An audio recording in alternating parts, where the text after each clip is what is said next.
దేశమంతా ఒక సిచ్యువేషన్ ఉంది ఇప్పుడు ప్రస్తుతం కాంగ్రెస్ పార్టీకి సంబంధించిన వరకు చాలా tough situation Congress party face చేస్తుంది. కానీ కాంగ్రెస్ సమర్థించినటువంటి డిఎంకే కానీ లేక కాంగ్రెస్ సమర్థించినటువంటి మిగతా పార్టీలు కానీ ఎక్కడైనా మీకు గెలిచి కేరళంలో కానీ లేక తమిళనాడులో కానీ మీకు ఏదైనా కొంత ఊపిరి పొందేటువంటి పరిస్థితి కనబడుతుందా? నాకు తెలిసి ఎదురీగుతున్న బీజేపీకి వ్యతిరేకత మొదలవుతున్న ఎదురీగుతడం ఏంటి సార్? ఆల్రెడీ కంఫర్టబుల్ పొజిషన్లో ఉన్నారు కదా వాళ్ళు. దేశంలో నాకు తెలిసి అయితే బీజేపీ ప్రభుత్వం అనుకూలంగా ఉన్నదైతే నాకు అనిపిస్తలే. మొన్న మహిళా బిల్లు కావచ్చు, డీలిమిటేషన్ కావచ్చు, చావుదప్పు కన్నులొట్ట పోయి బీజేపీ గెలిచిన పరిస్థితి మీకు తెలియంది కాదు. అటు చంద్రబాబు నాయుడు, ఇటు నితీష్ కుమార్ లేకపోతే బీజేపీ ప్రభుత్వం ఎక్కడిది? సో దీన్ని బెంగాల్ దంగల్గా మార్చి బెంగాల్లో గెలిచి 5 ఎలక్షన్లు కూడా ఏది గెలిచినా 5 ఎలక్షన్లలో గెలిచినట్టు చేసే ఒక ప్రయత్నం జరిగే అవకాశం కూడా లేకపోలేదు.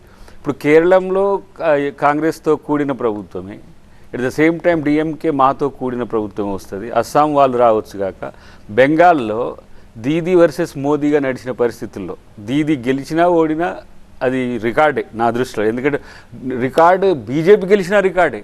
ఎందుకంటే కమ్యూనిస్టులు పోయి మిగతా పార్టీలన్నీ పోయి ముస్లింలు ఇంత పోలరైజేషన్ అయిందన్నాక కూడా బీజేపీ గెలిచింది ఫస్ట్ టైం.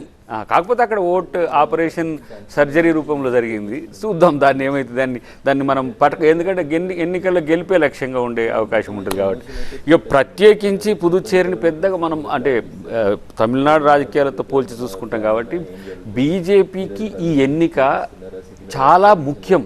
ఈ 5 రాష్ట్రాల్లో గెలుపు వాళ్ళకు అవసరం. రేపటి రోజున మళ్ళీ ఉత్తరప్రదేశ్కి దీని ఇంపాక్ట్ పడే అవకాశం ఉంటుంది రాబోయే ఎన్నికల్లో. ఈ పరిస్థితుల్లో నేనేమంటున్నానంటే మొత్తం ఇండియా కూటమి వర్సెస్ ఎన్డీఏ కూటమిలో ఎన్డీఏ కూటమికి పూర్తి స్థాయి వ్యతిరేకత వస్తున్న ఎన్నిక. దాన్ని వెస్ట్ బెంగాల్తో పూడ్చుకోవాలని ఒక ఆకలితో ఆశతో ఉన్న పరిస్థితుల్లో చూద్దాం బీజేపీకి ఎంత మేరకు అనుకూలత వస్తుందో చూద్దాం.